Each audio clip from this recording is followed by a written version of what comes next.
ఛానలుకి స్వాగతం. ఈరోజు ఈ వీడియోలో మనం వృషభ రాశి వారి యొక్క జాతకం గురించి తెలుసుకుందాం.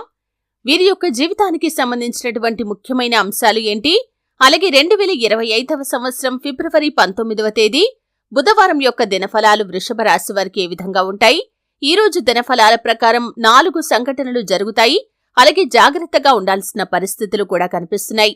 ఈ పూర్తి అంశాలు అన్ని కూడా ఈ రోజు ఈ వీడియోలో వివరంగా తెలుసుకుందాం. శ్రీ వారాహిదేవి జ్యోతిష్యాలయం పండిత్ పవన్ నంబూదరి కేరళ తాంత్రిక్ గురువు గారు నంబర్ 1 వశీకరణ స్పెషలిస్ట్. విద్య, ఉద్యోగం, వ్యాపారం, పెళ్లి, ఆరోగ్యం, నాగదోషం, సంతానం, రాజకీయం, వామాచార దోషం, భార్యాభర్తల మధ్య గొడవలు, అత్తకోడల మధ్య గొడవలు, ప్రేమించి మోసపోవటం, స్త్రీ పురుషుల వశీకరణం, ధనం నిలబడలేకపోవటం, ఇటువంటి మీ ఏ సమస్యలకైనా 24 గంటల్లో పరిష్కారం లభించును.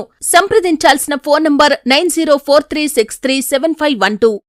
వీడియోలోకి వెళ్లే ముందు మా చిన్న రిక్వెస్ట్ ఏంటంటే, ఇదివరకు మా ఛానల్ని మీరు సబ్స్క్రైబ్ చేసుకోనట్లయితే సబ్స్క్రైబ్ చేసుకోండి. అలాగే పక్కనే ఉన్న గంట సింబల్ మీద ఆల్ అప్డేట్స్ ని క్లిక్ చేయండి. అప్పుడే మేము అప్లోడ్ చేసే ప్రతి వీడియోకి మీకు నోటిఫికేషన్ అనేది వస్తుంది. ఇక వివరాల్లోకి వెళ్తే కనుక, వృషభ రాశి అనేది రాశి చక్రంలో 2వ రాశి. కృత్తిక 2, 3, 4 పాదాలు, రోహిణి 1, 2, 3, 4 పాదాలు, మృగశిర 1, 2 పాదాల్లో జన్మించిన వ్యక్తులు వృషభ రాశి కిందికి వస్తారు. ఈ రాశ్యాధిపతి శుక్రుడు. ముందుగా వీరి యొక్క వ్యక్తిత్వాన్ని మనం గమనిస్తే, వృషభ రాశి వారు అలంకార ప్రియత్వాన్ని కలిగి ఉంటారు. అలాగే అందంపై ఆసక్తి అధికంగా ఉంటుంది. దృఢ సంకల్పంతో కార్యాచరణ శక్తిని కూడా కలిగి ఉంటారు. అనుకున్నది సాధించేంత వరకు నిద్రపోని మనస్తత్వం కూడా వీరికి ఉంటుంది. అలాగే బంధాలకి, అనుబంధాలకి కూడా ఎక్కువగా ప్రాధాన్యతను ఇస్తారు. మేలు చేసిన వ్యక్తులను ఎప్పటికీ గుర్తుంచుకుంటారు. కొత్త వ్యక్తులు ఎవరు పరిచయం అయినా కానీ, పాత స్నేహాలను కానీ, బంధుత్వాలని కానీ అస్సలు వదులుకోలేరు. క్రమశిక్షణతో నూతన విజయాల కోసం నిరంతరం ప్రయత్నం చేస్తూ ఉంటారు. కానీ ఎక్కువ కాలం క్రమశిక్షణ నిలువని పరిస్థితులు కూడా వీరికి ఎదురవుతాయి. అయితే ముఖ్యంగా 2025వ సంవత్సరం ఫిబ్రవరి 19వ తేదీ బుధవారం యొక్క దినఫలాలు కనుక ఈ యొక్క వృషభ రాశి వ్యక్తులకి చూస్తే 4 సంఘటనలు జరుగుతాయి. చాలా కాలం నుండి మీరొక పెద్ద సమస్యతో బాధపడుతున్నారు. ఆ సమస్యకు పరిష్కారం ఇక జీవితంలో దొరకదు అనే అభిప్రాయానికి మీరు వచ్చేశారు. అటువంటి సమస్యకు ఈ రోజు అనుకోకుండా పరిష్కారం దొరికే అవకాశాలైతే కనిపిస్తున్నాయి.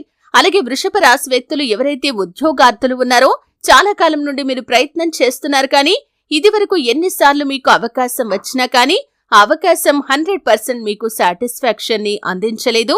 అయితే ఈ రోజు మీకొక అవకాశం అయితే రాబోతుంది. అది ఏ విధంగా ఉంటుందంటే 100% మీకు చాలా సాటిస్ఫాక్షన్ ని అందిస్తుంది. అంటే ఏ విషయంలో కూడా మీరు ఏ విధంగా అయితే ఆ యొక్క ఉద్యోగం ఉండాలి అనుకుంటున్నారో, అటువంటి మంచి ఉద్యోగ అవకాశం మీ ముందుకు వచ్చే సూచన అయితే ఈ వృషభ రాశి వారి యొక్క జాతకంలో కనిపిస్తుంది. అలాగే వృషభ రాశి వారి యొక్క జాతకం ప్రకారం చూసినట్లయితే, చాలా కాలం నుండి మీరు ఎవరినైనా కలుసుకోవాలని ప్రయత్నం చేస్తున్నట్లయితే, అంటే చిన్ననాటి మిత్రులు కానీ, ఒకప్పుడు మీ ఇరుగు పొరుగు వ్యక్తులు కానీ, మీ యొక్క సన్నిహితులు కానీ, కొన్ని కారణాల వల్ల వారితో కమ్యూనికేషన్ అనేది మిస్ అయిపోయింది. వారిని కలుసుకోవటానికి గతంలో చాలా ప్రయత్నాలు చేశారు కానీ ఎప్పుడూ సక్సెస్ కాలేదు. అయితే ఈరోజు అనుకోకుండా వారి యొక్క ఫోన్ నంబర్ కానీ, అడ్రస్ కానీ మీకు లభించటం, లేదా వారి గురించి ఇన్ఫర్మేషన్ మీకు తెలియటం, లేదా వారే మీకు అనుకోకుండా తారసపడటం, ఈ విధంగా ఏదో ఒక సంఘటన జరుగుతుంది. ఇది మిమ్మల్ని చాలా ఆశ్చర్యానికి గురి చేస్తుందనే చెప్పుకోవాలి. అలాగే వృషభ రాశి వారు ఎవరైతే విదేశాలకు వెళ్లటానికి ఈ మధ్య కాలంలో ప్రయత్నాలు చేసి రిజల్ట్ కోసం ఎదురు చూస్తున్న వ్యక్తులు ఉన్నారో, ఈ రోజు రిజల్ట్ అయితే మీకు రాబోతుంది. అంటే మీరు దేనికోసమైతే ప్రయత్నం చేశారు, వీసా గురించా, పాస్పోర్ట్ గురించా, లేదా ఇతరత్ర అక్కడ అవకాశాల గురించా, మీరు విదేశాలకు వెళ్లటానికి ఏ ప్రయత్నం అయితే చేసి రిజల్ట్ కోసం ఎదురు చూస్తున్నారో, అటువంటి ఒక రిజల్ట్ వచ్చే అవకాశాలైతే కనిపిస్తున్నాయి. అది కూడా మీకు అనుకూలంగా ఉండబోతుంది.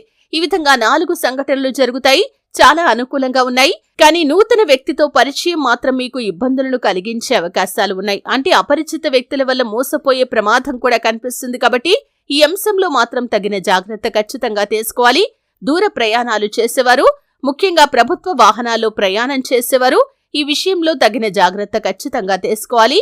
లేదంటే మీరు చాలా నష్టపోతారు. అలాగే శివారాధన తప్పనిసరిగా చేసుకోండి. హనుమంతుణ్ణి ఆరాధించండి. శుభతిథి ఉన్న మంగళవారం హనుమంతుడికి పొడవాటి వస్త్రాన్ని సమర్పించండి. అలాగే మీ శక్తి మేరకు దాన ధర్మాలు చేయండి. అపారమైన పుణ్యఫలాన్ని మీరు ఖచ్చితంగా పొందుకుంటారు. ఆర్థిక స్థితి అనుమతిస్తే దేశీయ గోమాతను దానం చేయండి. ఈ విధంగా మీరు చేస్తూ వెళ్తే ఈ పుణ్యకార్యాల ఫలితాన్ని భగవంతుడు ఏదో ఒక రోజు ఖచ్చితంగా మీకు అనుగ్రహిస్తాడు. చూశారు కదండి. వీడియో నచ్చితే ఖచ్చితంగా లైక్ చేయండి. మరిన్ని మంచి మంచి వీడియోల కోసం ఇప్పుడే మా ఛానల్ని సబ్స్క్రైబ్ చేసుకోండి.